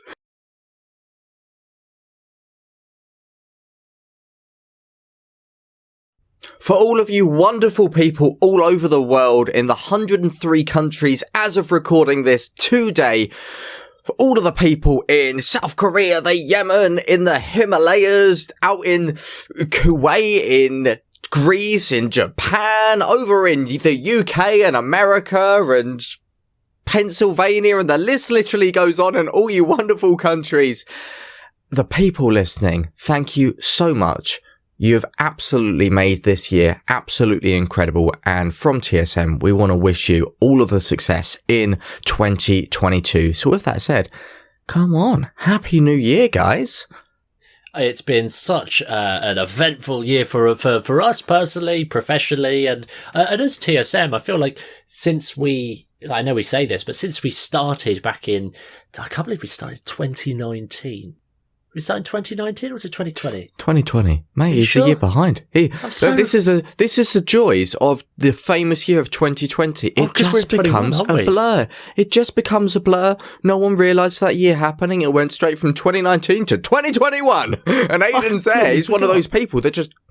He got wiped out in 2020. Who knows what happened there? Blaming Thanos. It's like, oh, God, blimey. Yeah, I forgot that we're in 2021. We're going into, obviously, we're 2022. Happy New Year. This is the whole point. Oh, my God, I'm so far behind. But it's been a journey. It's been such a long journey to get to this point. And we're at the point now that TSM is growing so fast. It's moving so fast. And it's not even us at this point. What we say by TSM, the successful mentalist, it's no longer about the business as much as it is. It's actually about the impact. That's what TSM now is. Like, we set out, one of our first missions at TSM was to set out turning the successful mentalist into a lifestyle, not just a company or a brand. And it's happened. We're there. We're getting there and growing and serving and helping people. I'm looking up at the calendar now. It's been such an eventful year. It's been so much stuff. And I'm just so excited for the next year. Like, what we've got planned and what we haven't even planned yet. That's the most exciting stuff. I'm excited about new opportunities for us and for you guys actually listening to get involved with us, maybe even come and meet us. Like, it's going to be good fun. We're in a very weird position right now because there's just so much happening. Oh, we want to do everything and everything all at once. You know, we had our little lunch meetup, our first in-person meetup in London, Aidan. Oh, fantastic. We got to meet a few of your lovely people, see your lovely little faces in person, which was crazy. You know, we started 2021 with TSM Live with over 500 attendees, with incredible guest speakers and people tuning in from all around the world, people pulling all-nighters just to watch our online convention. And then we had our first in-person meetup as well this year. Like, it's been crazy. So goodness knows what is on the horizon for 2022. Maybe proper convention in person. Who knows? Just floating the idea. Well, that's it. We'll have 100 people now commenting in the TSM network. Be like, where's the convention, boys? When's that happening? On a serious note, if enough people do say it, we'll do it. It's as simple as that. As with anything across TSM, if you guys want something, ask and we shall deliver as best as we can, when we can, if we can. But our commitment is in that order, so we're going to try and make that happen.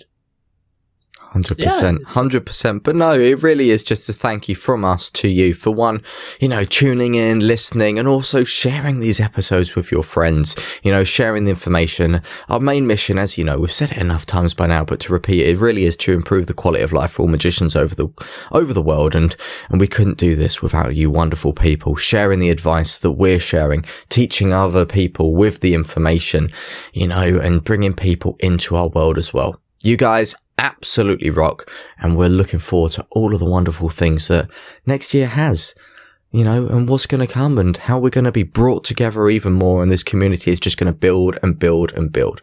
Really, really am grateful, and thank you for all of you listeners. If you want to help us take this whole mission to the next level in 2022, it doesn't start with joining Learn to Thrive January or February or March. It doesn't start there. It starts right now. If you could just spend literally 10-15 seconds doing a little screenshot of the podcast player that you're listening to and share that on your social media, tag us, help us push this podcast to more people. Right now we're in 103 countries. We want to get to them all, and apparently there's over 180, 190 192, 193 I think we're looking at. We're nearly there. 90 more. Guys, can you help us get 90 more? 91 countries. And if you want to be that dedicated soul to move house to just one of our countries, we will happily send you that list. But no, on a serious note, if you could spend just 30 seconds, leave us a review, and like that would be awesome. Just help push this podcast. It's totally free, and we wanted to keep it that way, just because we love it so much, and we know that you guys do too. There we are. So with that said, best wishes. Merry New Year, as Aidan would say. And of course, we will see you in the wonderful 2022. And we look forward to hopefully seeing you in person soon. Howdy. In this week's kind of midweek episode of the Successful Mentalist podcast, myself, Ashley Green, and fellow podcast host Aidan O'Sullivan, we're going to be just running through kind of like some really important things which you can whack straight into your magic business. Because let's be honest, when you are running your magic business, you're doing absolutely everything. There's so much work to do. It's hard to know what to focus on and what your priorities are. So we wanted to put together this short, just the tip episode, really to give you some systems to put in place, which is designed to save you time. We don't just want you doing extra work, more work. We've put these in place to save you time, and also some simple systems which are going to lead you to getting more gigs, converting more people, and just make sure that you're on the right track and you're doing what you need to do in your business. So we're going to be running through the 3 simple systems that you need to be putting into your business as of today. Exactly that. And before we get into those systems, it's really important that we're not talking automation, right? We're not talking about automating all of this so you never have to do it again. Sure, all 3 of these systems you can semi-automate. You can put automations involved with parts of it. But the point is not to be truly, completely hands-off, is to reduce a lot of the workload. That's the aim. It's not to add more on top of your busy schedule. It's not to eliminate what's on your schedule. It's allowing you to actually do what's on your schedule better. And then you can actually focus on the more important stuff. So system number 1 is a follow-up system. A really simple system that you can use after you've had a sales call. We like to use video calls, our discovery call process, to actually do that. But a simple system to follow up after the call to find out whether or not they're going to go ahead and book you. Because let's face it, not everyone is going to say yes or no right there on the call. We personally like to use the client confirmation system, which is a 14-day complete campaign that we like to run. That involves emails, that involves phone calls, that involves text and SMS or like DM messaging with our prospects. But you could use literally anything you like. Yeah, and it's so useful. You've got to be following up with people and put the system in place to just make it easy. The second system you need is one to bring in consistent leads. And we don't just mean putting out some money on a Facebook ad spend. We want to be focusing on bringing in leads to actually build relationships, because the people that come in are going to be more keen to work with us and more keen to support us. And they're going to be able to connect us with more people as well that will help grow our magic businesses. So we need to be finding ways of getting people into our world naturally, following some systems where we take ownership. At TSM, we're a big fan of taking ownership, and it's got to build the rapport with the people that come in. Simple system to bring people in, to give you consistent leads every single week. You've got to have that in place. Exactly that. And the third system, it's kind of not a system, but it's also a system at the same time. And it's quite simply the Mission X protocol. Now, we've spoken about the Mission X protocol on a couple of episodes in the past, but in case you're new or you just want a refresher, it's quite simply our fancy way of saying a structured hour, 2-hour meeting with with ourselves, really, to actually look at everything. Personal life, professional life. How did the last 7 days go? What are we doing in the next 7 days? We block out all of our tasks. It's a very big deep dive into our life at that exact moment in time. Personally, we have these inside TSM on a Friday as a team meeting, but in our entertainment businesses as well, we do that outside of that. Yeah, they're so useful to just make sure, like Ian said, keep you on track. So any little problems, come and get corrected before they become a big problem. And this is such an important system that we've decided that this week in the Magician's Business Group on Facebook, we're actually going to be doing one of our weekly trainings based on the Mission X principle to just show you what you can actually do so that you can take this and implement it as of then when the training is released, and put it straight into your business to actually follow these procedures, to track everything, make sure everything's going okay, and to make sure that your magic business is going in the way that it wants. And so is your life, so that you're not just a slave to the business, a slave to the work. So come over to the Magician's Business Group on Facebook. You'll be able to access that training. Aidan, for anyone that's not a member of the Magician's Business Group, how do they join that for free?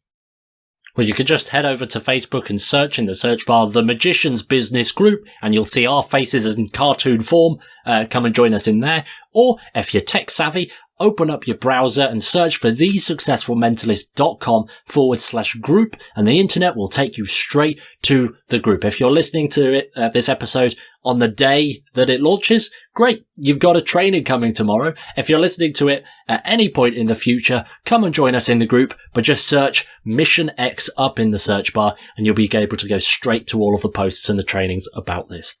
Okay, so they're the three systems that you need: a follow-up system, a consistent lead flow system, and the Mission X protocol. You do this, you're in such a great position. Come and join us in the Facebook group, and we'll see you in the next episode.